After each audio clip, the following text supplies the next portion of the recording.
Ô, benção.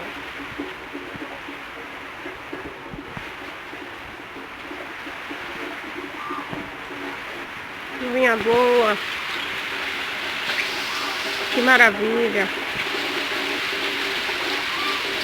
Olha que lindo. As plantas agradecem.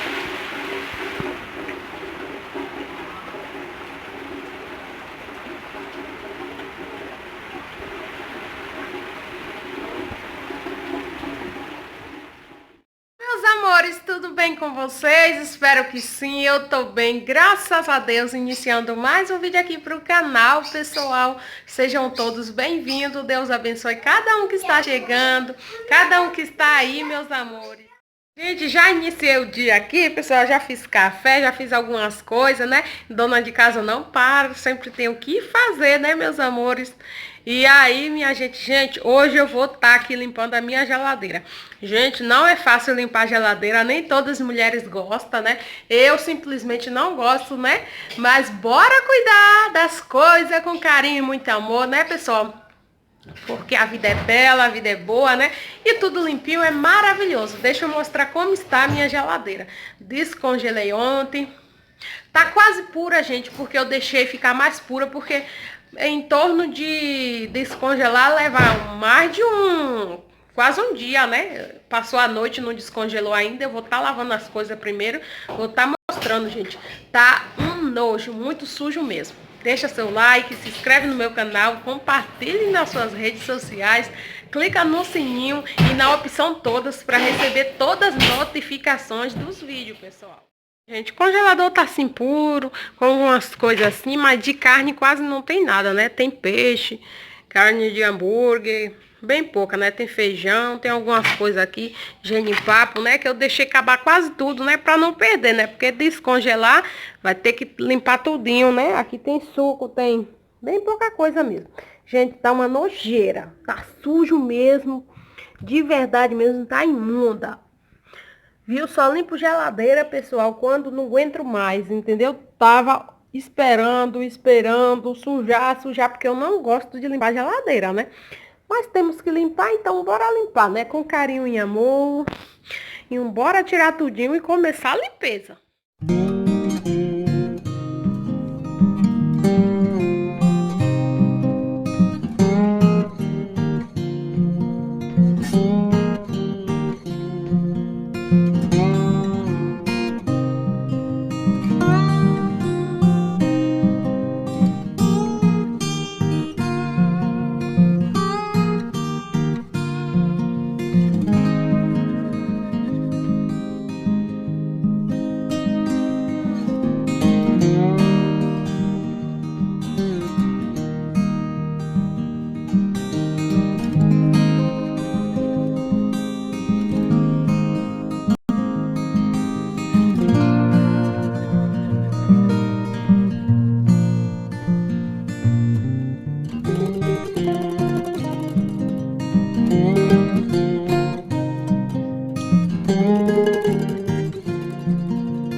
Amores, acabei de limpar a geladeira agora, minha gente. Nossa, gente, quando você for limpar a geladeira, o dia todo é pra geladeira, né? Nem precisa limpar a casa, porque não aguenta não, viu? O trabalho de limpar uma geladeira não é fácil. E tava muito suja, pessoal, muito suja mesmo. Deixa eu estar mostrando o resultado para vocês. Assim por fora já dá pra ver que tá limpa, viu? Porque o negócio tava feio, viu, pessoal? Bem encardida mesmo, tava suja. Deixa eu mostrar, atualizar vocês aqui como está. Gente, sensação de paz, né? Quando vocês olham assim, um congelador limpo, nossa, tava cheio de gelo. Tava horrível isso aqui, né? De carne assim não tem quase nada não, que eu esperei acabar quase tudo logo, né? Que é dia de feira. Pra tá limpando, porque senão descongelar tudo, né? E aí o que descongelou já tá cá embaixo. Aqui é coisa de suco, macaxeira, feijão, mortandela, aqui tem peixe, tem mistura ainda. Carne de hambúrguer. Aqui é uma gordura de galinha que eu vou fazer no fogão caipira. Gente, mas ficou limpinho, né? Ó, sensação de paz. Pra aqui, pessoal, olha. Nossa, quando limpa assim dá uma sensação maravilhosa, né? Gente, gostar de limpar eu não gosto não vou mentir. Limpar a geladeira nunca foi meu forte. É o que, bebê? Aqui tem um ovo, deixei tudo limpinho assim, pessoal. Deixa eu atualizar aqui. Senão puxa muita energia, né? Eu deixo no 1. E ali tem suco, pessoal, olha. Tem... Isso aqui é de fazer suco. É muito bom pra anemia, viu? Aqui tem um pé. Nossa, genipapo. Aqui tem água. Aqui tem sardinha, né? Descongelada. Já vai, filho. Viu? Que eu amo sardinha, pessoal. Aqui tem uma carne congelada também, olha. Temperadinha, já cozida, sabe? Tirei do congelador. E aqui ficou assim, olha. Olha que maravilha. Aqui, minha gente, eu coloco um pano, sabe? Pra não apodrecer os alimentos. E não apodrece mesmo não. Lavei tudinho. Aí a água, o pano lá de baixo suga, sabe? Fica tudo, suga a água e não apodrece nada, pessoal. É difícil apodrecer. E ficou desse jeito, né? Agora é ir pra feira fazer compra e pôr na geladeira. Porque ficou uma maravilha, gente. Ô, sensação de paz. Pessoal, vou finalizar o vídeo por aqui, né? Tô bastante cansada. Um beijo, ficam todos na paz. Espero que tenha gostado. Mamãe já vai. E é isso, pessoal. O que caiu, mamãe pega. Viu? E é isso, pessoal. Deixa eu mostrar aqui como ficam os panos que fica lá dentro. Olha, pessoal, ficou nessa situação. Olha pra isso. Não, não foi esse. Foi esse, sim. Que tava assim, debaixo da verdura. Eu coloquei branquinho, lavadinho. Vai sugando a água. Mas ficou assim também porque a geladeira já tava suja, né? Mas suga tudinho. Mas isso aqui, gente, eu tiro fácil e fácil com as misturinhas caseiras. E olha a bagunça que ficou na minha cozinha, gente. Agora eu vou cuidar de tudo aqui, olha. Tudo sujo, né? Dia de limpar a geladeira não é dia de limpar a casa, não. Eu só vou tirar o grosso, né? E é isso, pessoal. Tchau. Ficam todos na paz.